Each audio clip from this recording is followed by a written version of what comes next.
Assalamualaikum warahmatullahi wabarakatuh. Kami dari kelompok 1, saya atas nama Yul Mukminati dan teman saya bernama Andini.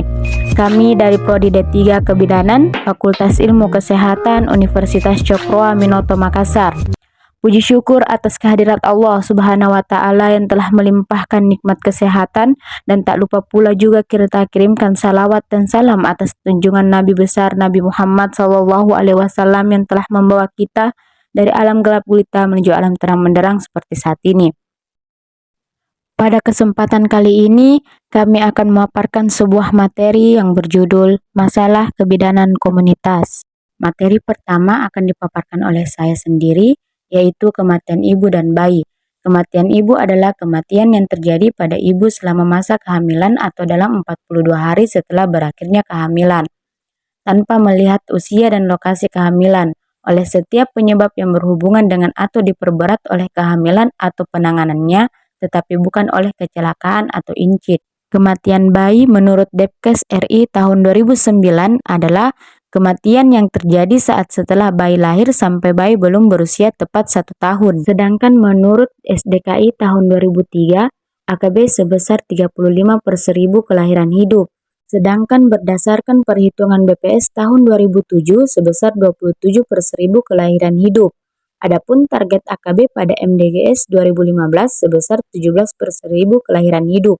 Adapun penyebab kematian bayi meliputi 3,47% gangguan perinatal, 27,6% sistem pernafasan, 9,4% diare, 4,3% sistem pencernaan, dan 3,4% tetanus.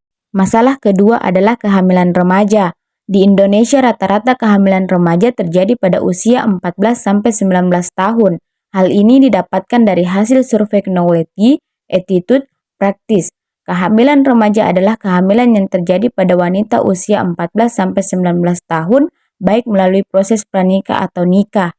Adapun masalah yang akan timbul akibat kehamilan remaja. Pertama, masalah kesehatan reproduksi. Kedua, masalah psikologi pada kehamilan remaja. Ketiga, masalah sosial dan ekonomi keluarga.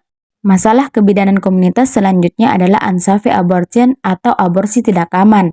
Menurut Bidan Menyongsong Masa Depan, PPIB, aborsi tidak aman adalah penghentian kehamilan yang dilakukan oleh orang yang tidak terlatih atau kompeten dan menggunakan sarana yang tidak memadai, sehingga menimbulkan banyak komplikasi bahkan kematian. Sedangkan menurut Berman-Kleitman, unsafe abortion adalah upaya untuk terminasi kehamilan muda di mana pelaksanaan tindakan tersebut tidak mempunyai cukup keahlian dan prosedur standar yang aman, sehingga dapat membahayakan keselamatan jiwa pasien.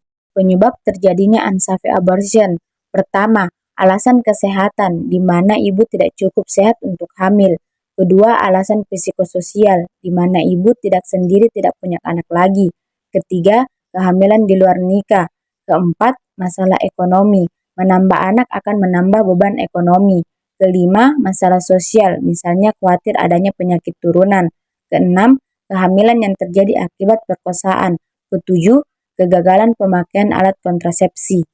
Selanjutnya, BBLR atau bayi berat badan lahir rendah adalah bayi yang lahir dengan berat badan kurang dari 2.500 gram. Penyebab terjadinya BBLR antara lain karena ibu hamil anemia, kurang suplai gizi waktu dalam kandungan, ataupun lahir kurang bulan.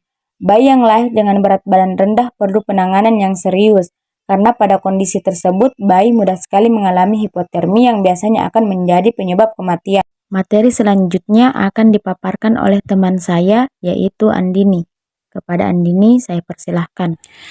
Baik, selanjutnya ciri-ciri BBLR. 1. Berat kurang dari 2.500 gram, panjang badan kurang dari 45 cm. 2. Lingkar dada 30 cm, lingkar kepala kurang dari 33 cm. 3. Usia kehamilan kurang dari 37 minggu. 4. Kepala relatif besar, kepala tidak mampu tegak. 5. Kulit tipis, transparan, lemak kulit kurang, otot hipotonik lemah. 6. Pernapasan tidak teratur, dan lain-lain. tingkat kesuburan. 1. Pus dengan fertilitas tinggi. Tingkat fertilitas tingkat kesuburan yang mana sumbernya adalah pus atau pasangan usia subur merupakan salah satu masalah kebidanan yang perlu mendapatkan perhatian karena dengan tingginya tingkat fertilitas tanpa diiringi oleh tingkat pengetahuan akan sistem reproduksi akan meningkatkan AKI dan AKB. Peran bidan adalah dengan memberikan KB. 2. Pus dalam masa prakonsepsi. Masa prakonsepsi adalah masa persiapan sebelum memasuki masa pembuahan dan kehamilan.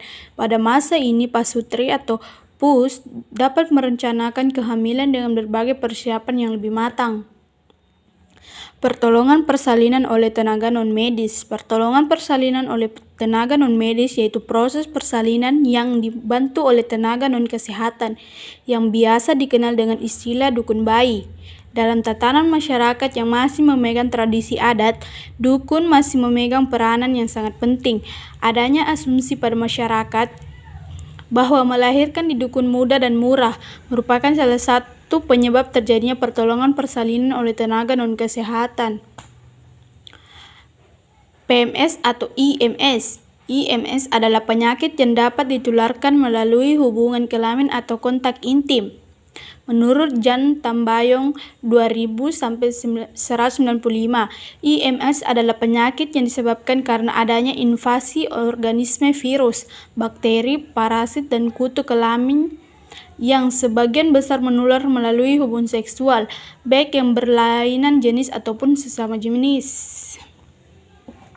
Gejala sebenarnya mengenali gejala infeksi menular seksual cukup mudah, yaitu dengan mengecek apakah ada cairan seperti nanah keluar dari vagina, penis atau dubur. Lalu cairan ini biasanya berupa lendir dalam jumlah banyak, bau dan kental, terasa pedih atau panas ketika buang air kecil atau saat melakukan hubungan seksual.